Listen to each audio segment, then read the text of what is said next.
Assalamualaikum warahmatullahi wabarakatuh. Perkenalkan, saya Junaid SPD MSI, calon guru penggerak Angkatan keempat Kabupaten Konawe Selatan. Saya didampingi oleh fasilitator Bapak Gianto dari Jawa Tengah dan pengajar praktik Bapak Saiman dari Konawe Selatan yang keren dan hebat. Tanggapan reflektif kritis atas filosofi pendidikan Ki Hajar Dewantara dalam menerapkan konsep merdeka belajar. 1. Intisari pemikiran Ki Hajar Dewantara mengenai pendidikan dan pengajaran. Pertama, menurut saya pendidikan adalah tempat persemaian segala benih kebudayaan yang hidup dalam masyarakat kebangsaan. Pada konteks ini, Ki Hajar Dewantara membuat koneksi antar dua hal yang tidak dapat dipisahkan antara pendidikan dan kebudayaan. Karena menurut beliau, dua hal ini adalah satu kesatuan yang utuh. Kedua, intisari dari filsafat Ki Hajar Dewantara adalah perubahan. Hal ini menggambarkan bahwa pendidikan adalah suatu proses yang berlangsung secara terus-menerus dan mengikuti perubahan seiring perkembangan zaman. Dalam dunia pendidikan, menurut Ki Hajar Dewantara, tidaklah ada anak yang benar-benar sama. Bahkan, anak kembar pun tidak memiliki hal yang sama persis. Menurut Ki Hajar Dewantara, biarkan anak-anak dengan keberagamannya dan keunikannya masing-masing. Filosofi pendidikan Ki Hajar Dewantara, relevansinya dengan transformasi pendidikan saat ini, adalah bahwa filosofi Ki Hajar Dewantara tentang perubahan. Maka dalam hal ini ada 3 kerangka perubahan Ki Hajar Dewantara. Yang pertama, kodrat keadaan yang meliputi kodrat alam dan kodrat zaman.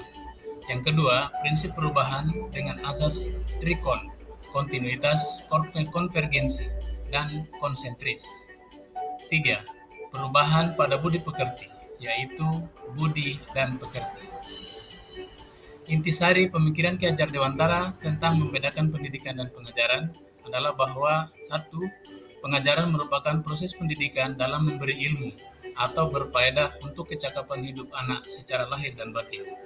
Yang kedua, pendidikan adalah tempat persemaian benih-benih kebudayaan dalam masyarakat. Yang kedua, proses pembelajaran yang mencerminkan pemikiran Ki Hajar Dewantara. Proses pembelajaran yang mencerminkan pemikiran Ki Hajar Dewantara adalah proses pembelajaran yang menitik beratkan pada 3 aspek, yaitu sistem among, berpusat pada anak, dan merdeka belajar. Yang ketiga, apa yang akan saya lakukan agar proses pembelajaran yang mencerminkan pemikiran Ki Hajar Dewantara dapat terwujud?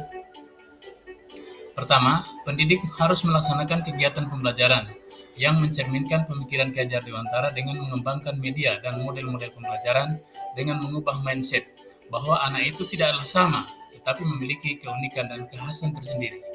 Yang kedua, rumah atau keluarga, sekolah, dan lingkungan atau masyarakat sebagai 3 pusat pendidikan harus dapat menciptakan ekosistem yang aman dan nyaman bagi anak untuk beraktivitas dan mengembangkan kebudayaannya dengan batas nilai kemanusiaannya. Poin keempat, bagian mana dari konsep pemikiran Ki Hajar Dewantara yang sudah saya terapkan di kelas? Pertama, penumbuh kembangan budi pekerti yang dilakukan dengan kegiatan ibadah di sekolah, seperti sholat berjamaah, zikir, yasinan secara bersama-sama. Kedua, mengembangkan anak sesuai dengan bakat dan minat serta kompetensinya dalam berbagai kegiatan ekstrakurikuler. Ketiga, menumbuh kembangkan pembiasaan perilaku dan karakter yang disiplin, etos kerja, dan terampil dalam berbagai kegiatan sekolah. Demikian tanggapan reflektif saya. Saya akhiri billahi taufiq wal hidayah. Wassalamualaikum warahmatullahi wabarakatuh. Salam bahagia dan salam merdeka belajar.